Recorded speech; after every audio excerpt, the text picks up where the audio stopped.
Hey everybody, welcome back to Nintendo Treehouse Live at E3. I'm so excited for this segment. I've been looking forward to it all week. I'm not kidding, I'm in love with this game. It's Killer Queen Black. And this game is a blast to play, it's a blast to watch, a blast to learn about. So what better than to bring the people that have created this game here to show it to you. So I'm here with Nick and Josh from BumbleBear Games. And over here I've got Matt from Liquid Bit. And we're going to be talking you guys kind of through what this game is all about.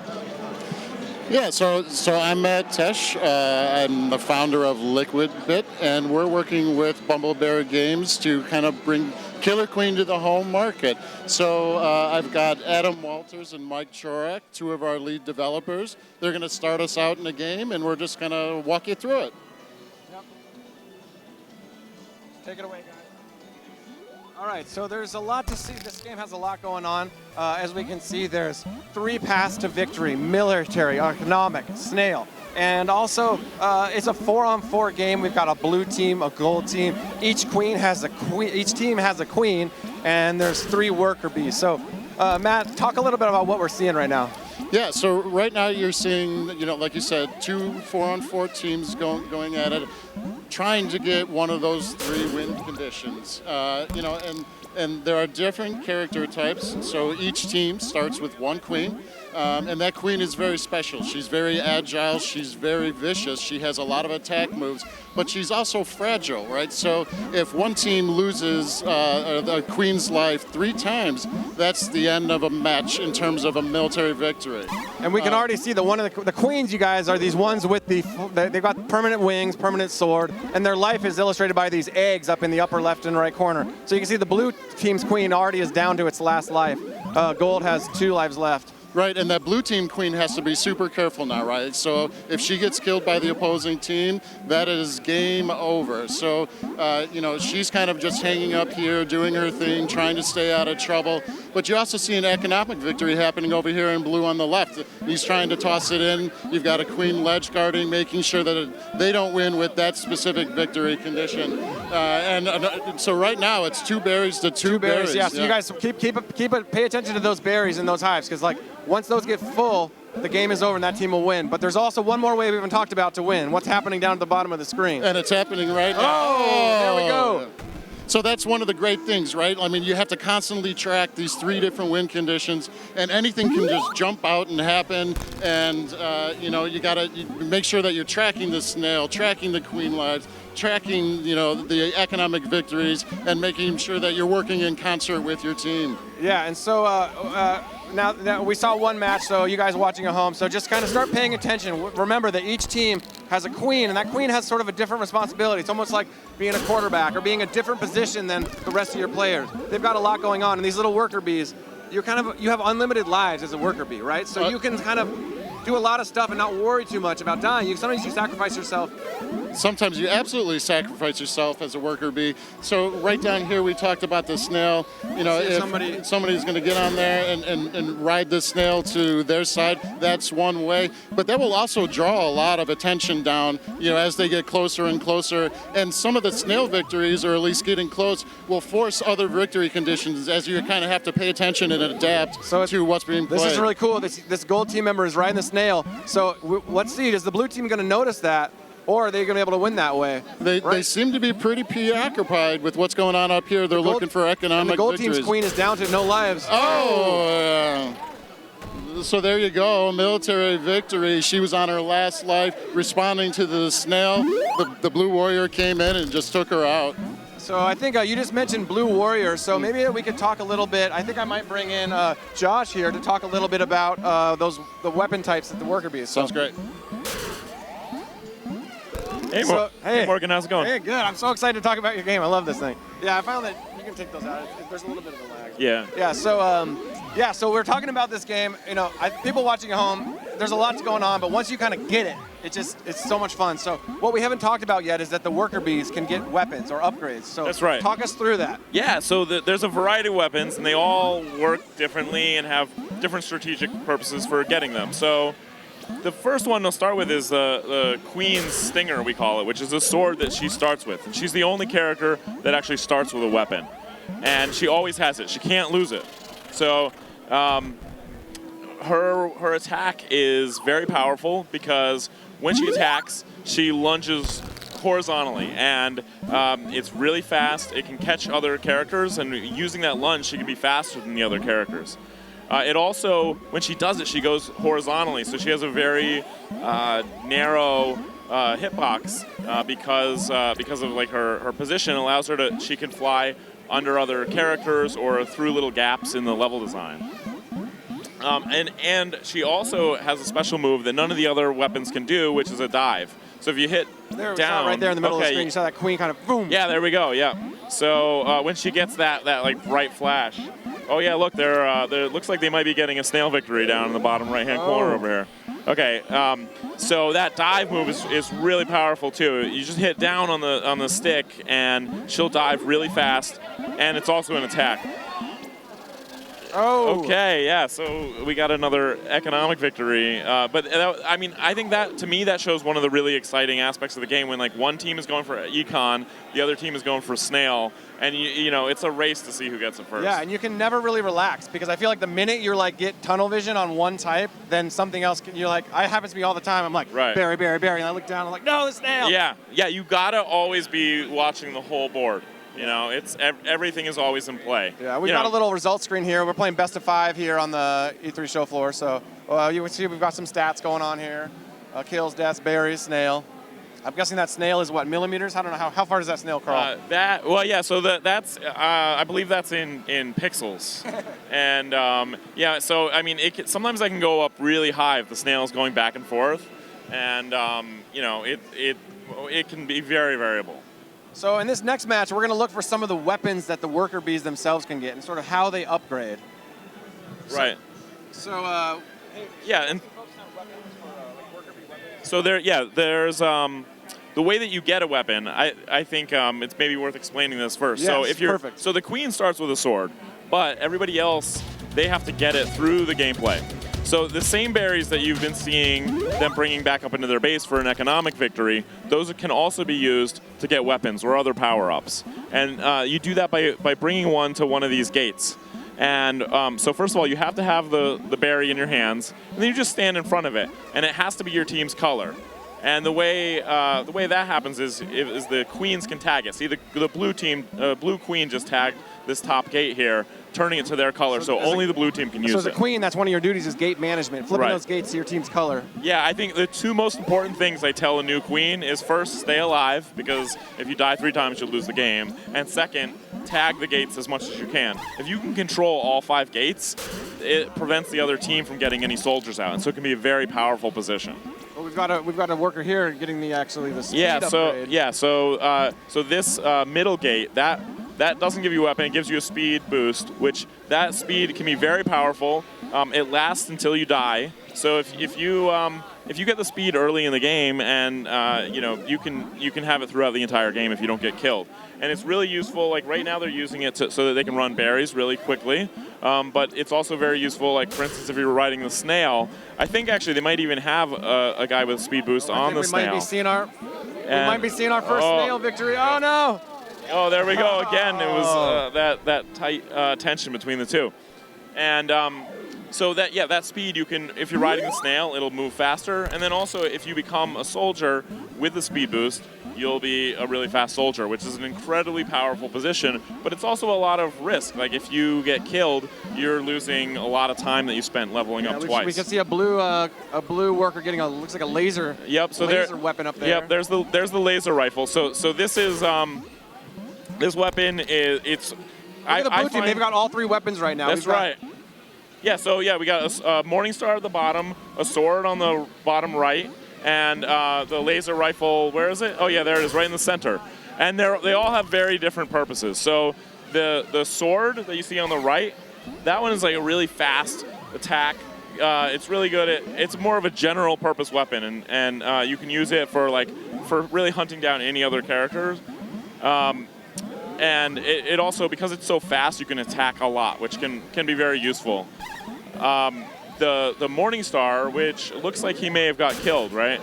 But so I think so, and that's an important point. Well, I'll let you make your Morningstar point first, but Yeah, sure. So the Morningstar, the way that works is it's like a long-lasting attack and a large area of effect, too. The Morningstar spins around your body in a very, very wide radius and for a long time, but it also has a little bit of a cooldown afterwards. So that is really effective, I find, at killing other workers. Like if you're trying to... Oh, there we got a Morningstar right now. Yeah, okay.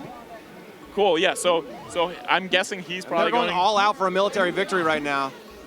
They have no berries on the blue team, but they have the queen down to its last life. Yeah, so we'll probably see them going for as many weapons as possible now. I can hear them yelling out, one more berry, one more berry. And actually, the Morningstar might be really useful here because I find that the Morningstar is good at getting kills on the queen, too. Oh!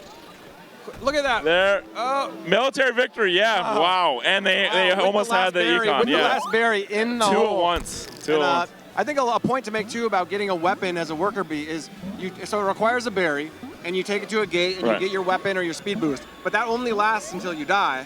Right. So you have to be kind of judicious in what you do once you have it. That's right, yeah. So, yeah, I mean, you have infinite lives, but when you come back, you lose any power-ups that you had. So it's about efficiency. This game is all about efficiency. Yeah, and if you have a weapon as a worker bee, you can't then decide, oh, I'm going to take some berries to the hive. You can't carry berries to the hive. In fact, yeah, sometimes you may be a soldier and you want to be a worker, in which case the only way for that to happen is for the other team to kill you. Yeah. So a lot of times you'll take like a really risky move, try and kill their queen, and if you get a queen kill, that's great. But if the queen kills you, that's not so bad because now you're back to a worker and you can run berries or ride the snail or, you know. The layers of depth and, I think like hearing you talk about this, there's a lot of, this game is both simple and I think incredibly complex. If you guys are watching this for the first time, you're probably thinking, wow, this looks really finely tuned, finely balanced. And I'd like to bring in Nick and sort of talk about the history of Killer Queen Black, because there was a Killer Queen before Killer Queen Black. So I'd like to bring in Nick to talk about that. Okay, great, yeah. Hey. Hi, Nick. How's it going, man? Good. So I'm here with Nick, and he's one of the creators. And why don't you tell us a little bit about the history of Killer Queen Black and also Killer Queen, the arcade game? Sure. So the Killer Queen started off as a field game with people running around and like foam swords and like real plastic balls. So like it was like a literal out in the field. Yeah. Literally people. They were like berries, sweating. So the berries must have been like purple balls or something at some point. Yeah, they were like fun balls. So anyway, we decided to make a digital version, and it became very apparent very quickly that we needed to have dedicated hardware because it was like really hard to run the game and stuff like that. So we built an arcade machine. We thought it was going to be the only one in the universe, but that did not come to pass. So we've built about 100 since then, and they're all over the country. And there's a lot of basic differences between the arcade game and Black. And so that's why we named it a different name. We gave it a different logo. And Black is really built from the ground up to be a console game, whereas arcade is built to be an arcade game.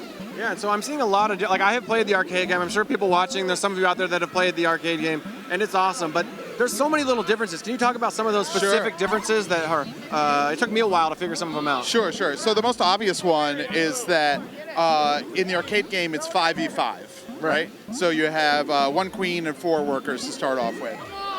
Another big difference is that you don't need to press a button to kill. It's just whoever's on top or behind. Right. And there's only one type of weapon, which is a sword. In the arcade game, the queen only has 1 dive, which is the vertical dive. In the Black game, she also has the horizontal dive. So that's an important difference. But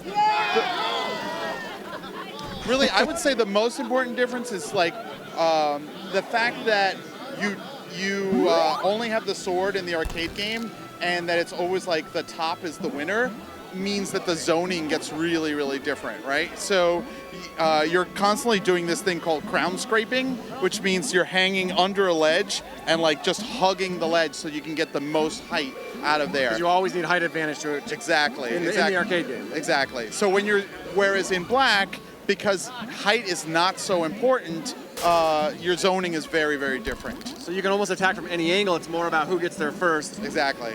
And And a couple other little things I've noticed that I'm excited about. Sure. So you can carry the berries back to the hive, but now you can actually, because you have a button, as a worker bee in the arcade, you don't have a button. Now you have a button, so with the berry, you can actually throw it. Yes. Which I love, because I've been in situations where somebody's guarding the base, doesn't want me to bring that berry in, and I can lob it. Yep. And everybody loves it. And we were a little bit freaked out in the beginning. It's like, is this going to be totally unbalanced, whatever? But it actually works out really well. It's super fun, and the berry's not guaranteed to like stick into the slot. It can miss. I've had it miss, bounce off the back wall, then fall off the ledge. I've seen players lose games because they're trying to throw it in instead of just carrying it in. It's been amazing. Yeah. That's so cool. Yeah.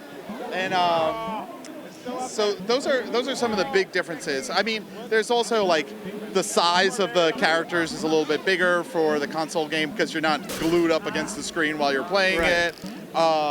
And I think a really big difference, of course, is that Killer Queen Black is online, whereas Arcade is only local and only in arcades. Yeah, that's so exciting. I love that this, like, obviously right now we're playing it 4-on-4, local multiplayer, all in the same screen style. But I'd love to hear you talk more about like bringing this game online and the partnership between BumbleBear and Liquidbit. So I'm actually going to hand my mic over to Matt here and bring him in to have you guys chat a little about that. Sure. Yeah, thank you. Yeah, so you know, it's been a dream come true for to work with BumbleBear and bring Killer Queen to the home console market. We approached BumbleBear, I don't know, about a year ago, and said, hey, we're huge fans. Yeah, we love this game. We want to talk to you about bringing it to the market. And they were kind of like, well, a lot of people have talked to us about this before, but we're going to entertain the conversation, which was very gracious of you. And we ended up actually showing them a tech demo online from Chicago to New York of a really, really basic prototype of Killer Queen, saying, here's our proof of concept. We think that we can deliver an online player experience, that is going to rival the home local player experience. And what do you think about bringing this just to the world? And I mean, and that was the big selling point, right? Like the fact that you guys had a tech demo proving that the networking could work, because that was really our greatest fear, that like the networking just was not going to be any good. And the fact that we could play with you guys, like we could be in our office playing you guys in Chicago, it was like that was the point where we're like, well, we at least need to have a conversation with these guys. So no, right, and even through development, it's happened. Like how we play test, everything is remote, right? It's all over online.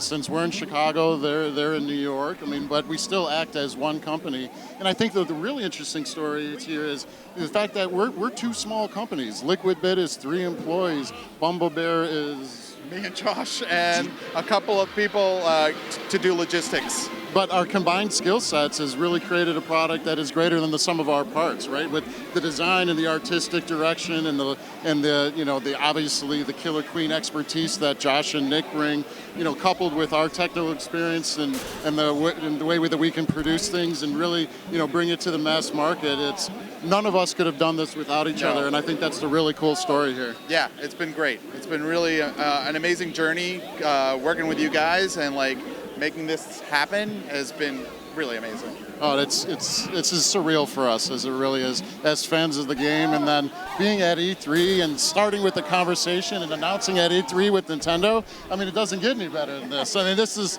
as cool as it gets. Right. I mean, like pre-GDC, we were like, maybe we should talk to Nintendo about this or whatever, and we talked to Kirk, and then he was like, oh, I want to show this at E3, and we were like, what? That's like a month and a half away, and we don't even have dev kits, and but Nintendo really helped us out. They really made it happen, and I mean, according to you guys, you got it up and running in 4 hours. Oh, Nintendo's support for indies has just been absolutely incredible. I mean, yeah, we showed it to Kirk at GDC. He was like, hey, I want to show this at E3. We said, like Nick said, we don't have dev kits. 3 days later, dev kits arrive in our office. 4 hours after that, we had a really rudimentary version running, and about a week and a half later, it was polished enough to show. So, I mean, for all the indie developers out there, Nintendo's embracing us, and it's awesome. The tool sets are great. That's so great to hear you guys talk about that. We're so excited to have you guys. And, you know, I'm really excited to be able to play this online. And I've been someone who's been evangelizing about this game, even going back to the arcade. So to be able to play this with my friends online is so exciting. And I kind of want to, right now, if you guys are okay, I'm going to bring Josh back in to talk a little bit about something we haven't talked about yet. Hey, Josh. Hey, what's up, Morgan? So one thing we haven't really talked about yet, Killer Queen Black.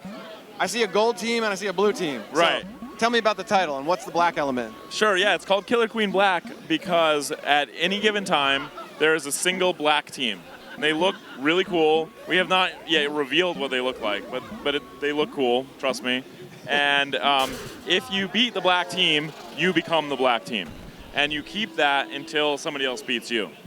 And also, we plan to be streaming the black team at any given time. So you can go to our Twitch channel or our website and view the black team playing. So you'll be up playing online, and you might you might run across the black team. There's only one black team. Right. If you defeat them, you become the black team. That is correct. That. Yeah.